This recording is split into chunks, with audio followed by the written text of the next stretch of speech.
It's Origin week once again. The Origin sides get named. New South Wales tonight at 6 p.m. Queensland tomorrow morning. James Hooper, a very good afternoon to you. We're going to start straight away with the New South Wales side. There's going to be some changes to this side. Yeah, afternoon, boys. Afternoon, everybody. Look, I think there will be some changes. Latrell Mitchell clearly is rubber-stamped his case. He's straight back into the centres. Mitchell Moses will most likely be the halfback.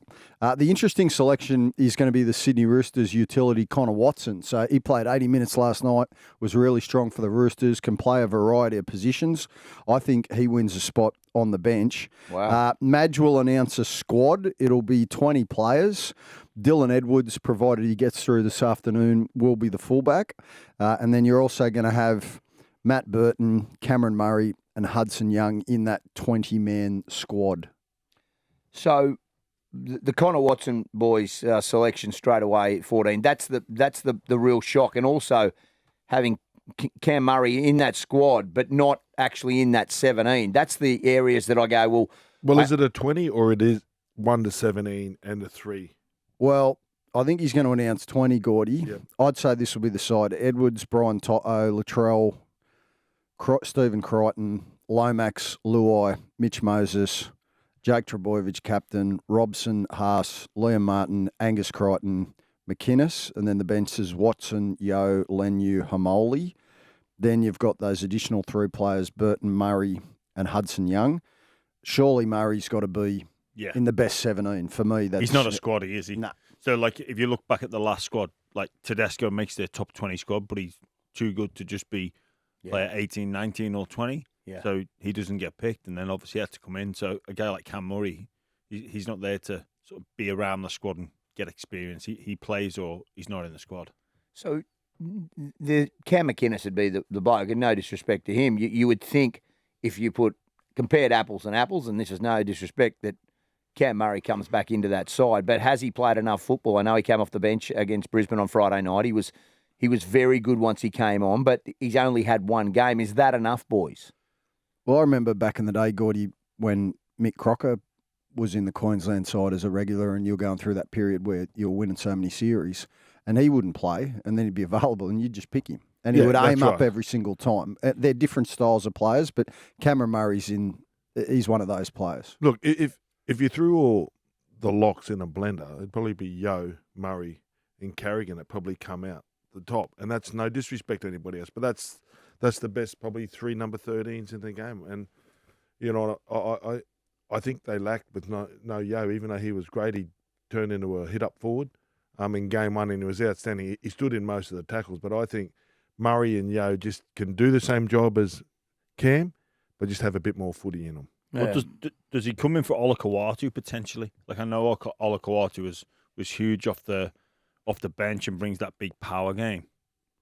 Possibly. Yeah. Yeah, and this afternoon, obviously, there's still 2 games to play this afternoon that are going to be in line with the selection. Hoops, I just want to ask you, so obviously with Latrell coming in, I'm assuming he's going to play left centre. Absolutely. And Crichton will go to the right-hand side. Yep. Yeah. So that would be Latrell against Queensland's right centre. Val Holmes. Which is Val Holmes. Yeah, it's going to be unbelievable. Ooh. It's interesting when you talk about... excited now, don't you? Well, you talk about Latrell. Well, Val... That's a good matchup. It's going to be an interesting matchup. That's a very interesting matchup. Latrell Mitchell spoke to Channel 9's Widewater Sports' Michael Chammas, and this is what he said about coming back into the New South Wales side. No, I'm ready. I'm keen. If Madge wants me, I'm in, bro. So I'm ready to go to Melbourne and give us some Queenslanders. There was a lot of doubt with New South Wales because I've never been looked after. I've been always a scapegoat. And I don't want to go into this camp being a scapegoat if, touch wood, they lose, So that was my biggest issue was that. But, I want to go into a camp and feel comfortable in my own skin and actually, create some bonds and get ready to play for people that I want to play for, not go in and, be the scapegoat for media to go, Latrell this and this. But, just not having that protection after when it's a fan is, that's why the doubt going back and playing representative footy. I don't think Where was that interview? That was done last night on Channel 9 okay. and on Widewater Sports. Channel 9 balls. Yeah, and can I say, has he been made to be the scapegoat? I think All that's good players are. All good players are. It is the simple fact that when you don't get the job done and you're their best player, you're their marquee player, you are that, of course they look to you. Number 7s get criticised all the time. Number 7s get criticised. The guys that get you home get criticised. Your marquee players, your good players get done.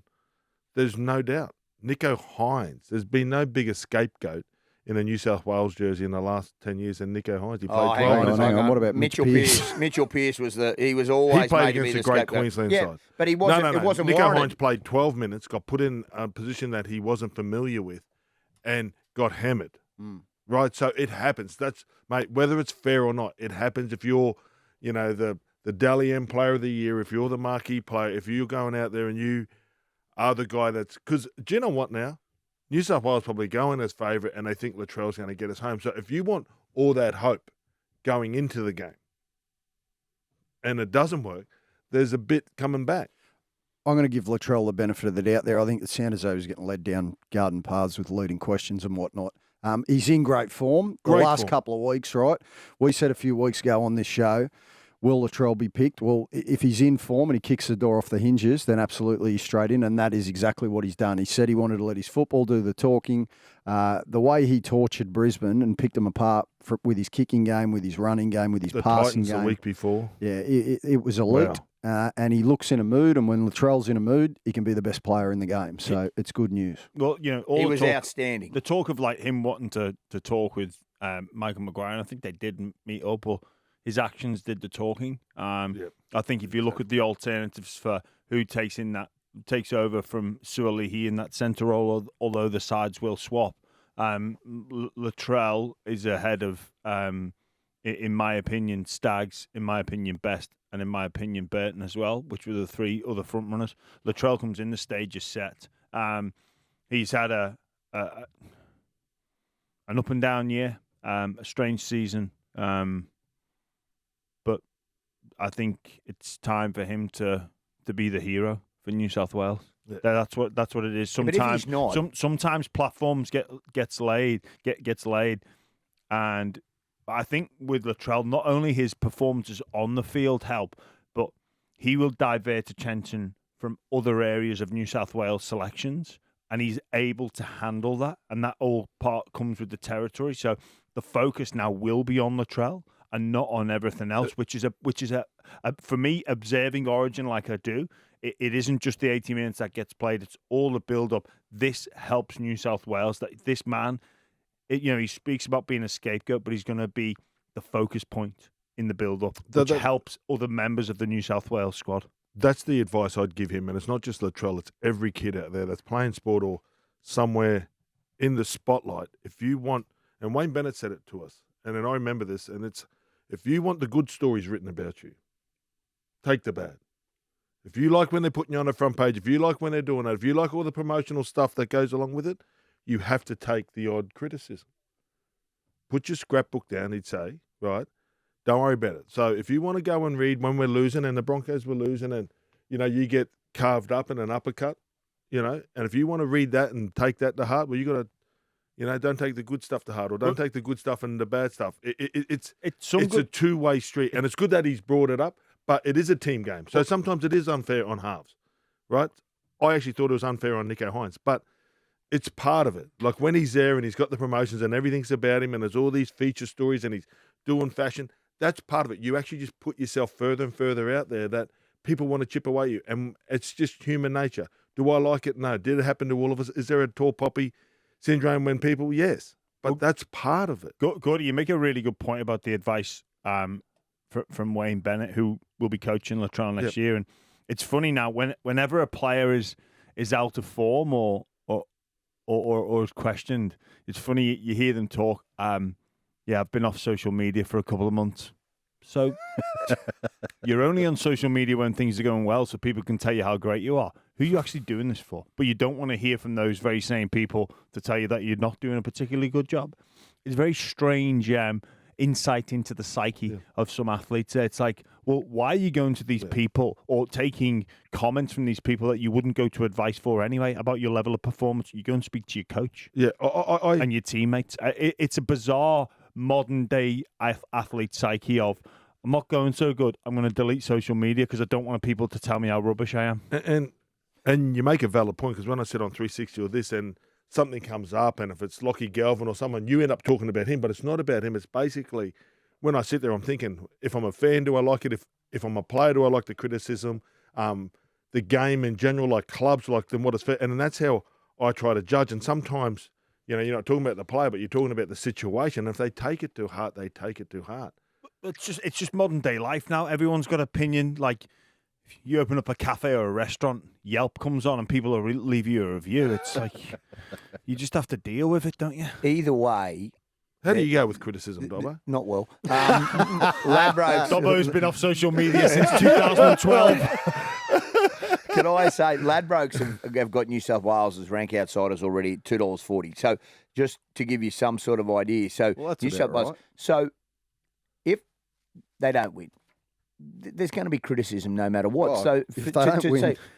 to say, And if I'm someone going back- plays badly, they're going to let everyone's going to have yeah, a conversation around it. yeah, and that's just the way it is. The I might decision. just dispel this myth, though, that it's only New South Wales who carve up their side when they 100%. lose. Like, if you go back to when New South Wales put 50 on Queensland in Townsville a Went couple nuts. of series ago, Went berserk. the Queensland media was feral. Yeah, and that's exactly right. I don't think it's immune just to one. We were one called state. Dad's Army for about 5 years. I remember that. Oh, he mate, picked they hammered Alfie, when Wayne got Alfie back from England, I remember, and Our it was forward pack was Darren Dad. Smith and Andrew G, and they had Oh, him on the mate, back page. That was a Buzz Rothfield special. But you know what? Like, now that you get older and you can take it, right, and you realise it's part of that, and it goes away. And for me, it was motivation, right? So there were signs up about my mum. I got told I was a bench player. I got ripped in by Gus, but now I actually love what he said, because it was his opinion. Was it personal? Maybe not. I don't know. No, it wasn't. He was just. It wasn't. Just He his just take had. at the time. He just saw. Oh, this guy's on the bench. Blah blah blah, and he said it. Yep. He probably wouldn't even have known what I looked like. He was just a name, and he said. And then I got motivation out of it, and it's like it was bigger on me than him, and it was just a flippant conversation or, comment that he made. Get over it. The ironic element about you raised that Dad's Army series was Wayne made the phone call to Alfie. Alfie came back, and then surprise, surprise, Queensland won the series. Yeah. I'm not sure that Wayne didn't plant that article, by the way. No, he didn't. I was in there that day. I remember that was it was one of Buzz's ideas. Can I ask around Jake Trbojevic? Or so you think. Well, let's No, not create. Buzz and spirit. Wayne Let's have not- never been. They're not close. They've been off. They're No, not close. but They've maybe been not, off since maybe- 1986. Maybe not a direct, but sometimes these people There work you in go. mysterious ways and just plant a It seed goes, with someone no, else. And, not Tom before, and before They you go know to it, Dobbo now. you think it's your idea. Hey, I've had this really good idea. Boom, got ya. Not everybody runs that kind of agenda where they go Oh. on loops, James. Some people just communicate directly, and those two don't communicate. Can I talk to you about Jake Trbojevic just quickly? Yep. Didn't play big minutes in game 29? one. Yeah, and Was it? And as the captain, Yep. you would expect to say more. Now, Michael Maguire's come out and said he's going to stick with him, right? So he's still got to play this afternoon against St Stick with George, him. all He's a right? New South Wales captain. You Well, can't sack he's two not captains. acting You as can't captain. sack He's two not captains acting as in one captain. year. Well, he There was actually- reasoning. Hang on. There was reasoning behind why Jake only played limited minutes because New South Wales had So you say. were reduced to 12 players. Or what? So you're an expert, are you now, at bench rotations when it comes Well, to are State of you? Origin? Are you? Well, I'm saying No, I you're trust taking- what Madge told You're me. going off the hymn sheet. I trust what Madge told me, which was we were jammed. We had to shift Crichton to the right. We had to plug holes with edge back rowers on the other side. Yeah. And that's why Jake got limited minutes. Talking about the Tigers, does he stay? I know he's going onto the open market. Is there a possibility at all for the West Tigers, off the back of yesterday's performance and their win and what they're supposedly trying to build, that he stays? I don't think he will. It hurts to say that because when you see him produce what he did over the course of the game yesterday, clearly he is a player who can cut it at the top level of the NRL. I mean, some people say the knock on Stefano is that the money he's getting offered is probably a little bit still on potential as opposed to what he's actually delivered. And yes, he's played Origin, but it was only a very short cameo, and I'm sure that wouldn't be something that he would want his Origin legacy to be long term. He'll want to get back in there and really prove he can do it at that level. Will he stay at the Tigers? No, I don't think he will. I know he's spoken to other people about the fact that he doesn't want to end up being hit with headlines like what happened to Luke Brooks, where he became the longest-serving player never to feature in a final series. Sure. And I think he's going to have quality clubs like Melbourne, Canberra, possibly St George Illawarra, other joints looking at him and turning his head. So I think he'll go to one Do of those. they ever want to read Glenn Lazarus's book to play in 5 grand finals and front rowers win competitions and to go from the Raiders when they were nobody to go to Brisbane and they weren't winning with the star-studded side and drag them to where they got to go to Melbourne, to Melbourne when they hadn't won and do that? I wish he would, because I'd love to see him stay at the Tigers. I think the offer they put to him is very fair, 5 years. It averages out a tick over $800,000 a season. I think for what he's done so far in the game, Jimmy, that's about right. But I'm worried. I know there's other clubs. I think he's in his own head. Perhaps he's already made the decision that he's. Because there's no guarantees, right? Because if you look, like, not picking on any sides, but if you look at the Roosters, you look at Brisbane, you look at so many sides that are up the top for a long time. Like Brisbane, they said like they had a state of origin side. Yep. And weren't winning grand finals. You look at the Roosters, they got a pretty good roster. Don't do it. Yes. You know, there's no guarantees that you're going to go to a club and it's going to be easy. No. Well, I know one thing's for sure. Next year, the West Tigers, with a side like Galvin, Taruva, Coruscant, Buller, Luai, Dewey, there's players in that side. Do you want to be a part? Like, there's not going to be any excuses next year. Don't hop on the bandwagon. No, I'm just saying next year. No, I'm not saying, but there's not going to be an excuse. In terms of Stefano, like, people go, he's going to get paid on potential, but most players at the age of 23 that are going to sign that next long-term deal, that is potential, because you can't, or a forecast of where that player is going to be during the peak of his powers. They're usually the years at which you reach the very heights of your game. You know, you've got that bit of experience behind you. You know, I think genetically speaking, from a biological point of view, that's when you are at your best. History will show that. So, of course, he's being paid on potential. I think to your point, Gordon, like, the history of the Tigers is clear that they're not a team that will constantly get into finals. So he's probably looking at it and going, I want to play. I don't want to be another Luke Brooks. He's looking at this moment, and he's done some time there. He's done some time there. It's not like he's, you know, Galvin at 18. That's probably a little bit different. But Stefano's done plenty of time there to go. I don't really. I'm a bit over not playing finals. Well, the other point with that as well around Galvin is Galvin's contracted for the rest of this year plus 2 more. Stefano's going to be off contract because he won't be picked in the State of Origin arena, and the Tigers aren't going to make the 8. Can I tell you something? He is not going to run off a better number 9. I couldn't agree more. And they're forming a great combination. Jimmy, if I'm running and I've got someone just passing and throwing little bricks to me, right, or Appy Coruscant, the way his deception with the football, silver service, the one-on-one that he gets you, that's as good as you get. Yeah, I'm just thinking from Stefano's point of view, he's probably had this battle with the West Tigers hierarchy around, is this club going in the right direction? So they go, I tell you what, back us, we'll put these clauses in. That's why the clauses are in, and the clauses have failed Stefano. So therefore, he enacts this. So they've failed the promises that they've made him to say, we're going in the right direction. A front rower's job never changes. No matter, I promise you, whether you win 60-0 or lose 60-0, their job stays the same. Okay.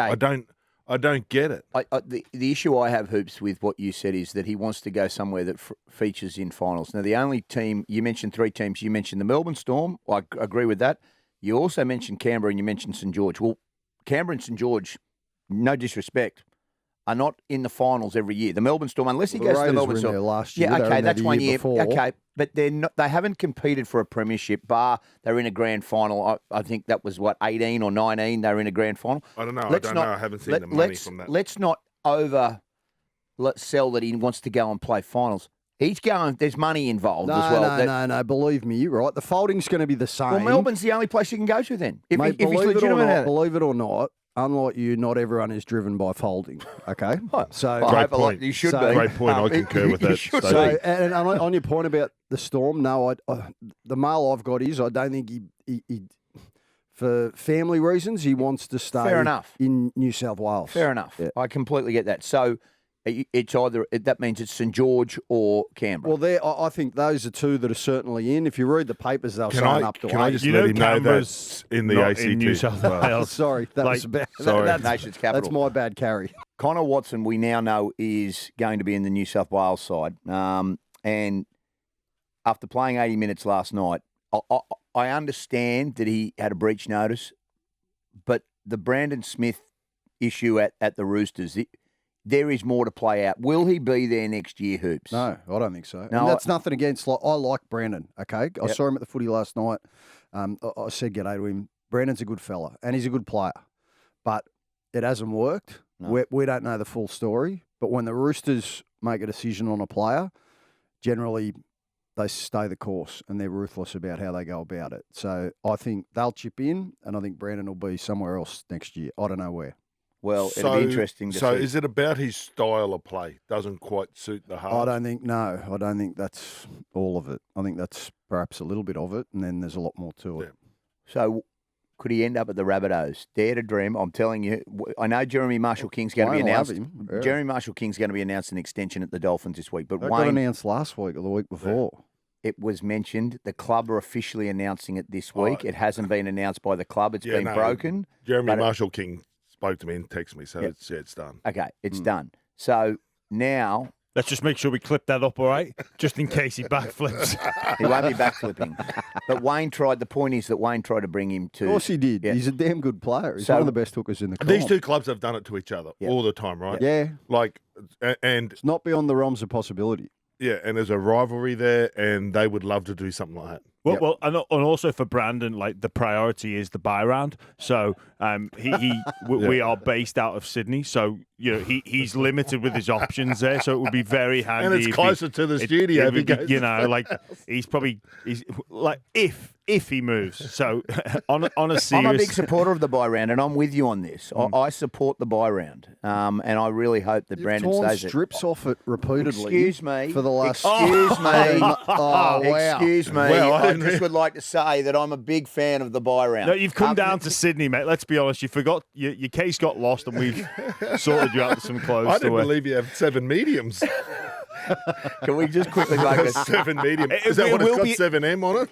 I think that the situation with Brandon Smith, you know, there's lots of things at play here. But the very fact that Connor Watson has come in and does an amazing job, he was sort of a bit of the misfit and even was close to leaving the Roosters at the end of last season because it was where is he going to play? It was the utility role. Now he's a 9. He knocks out 80 minutes. His level of performance earns himself a New South Wales jumper. And, you know, if you do move on a player of the quality of Brandon Smith, it's like, well, what's next? What can come in? Connor Watson on a lot less money. They can then go and invest in other areas of the squad. They've got some big holes to fill in terms of who's leaving next year. They do have a bit of a war chest there that's been publicised anyway. But if you take on, say, Well, the two Joeys are going, aren't they? yeah, Yes. Jared, Kiri, Keary, and now Smith. That is a lot. So they've already got those players confirmed. If Smith does go, you probably go 850.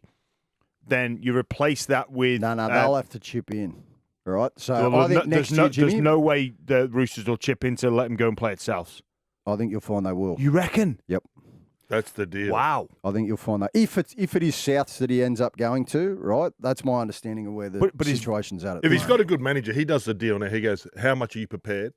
If I shop him around, they go that much, and that's how he goes and gets the deal done. You honestly think they'll I think that the Roosters will chip in.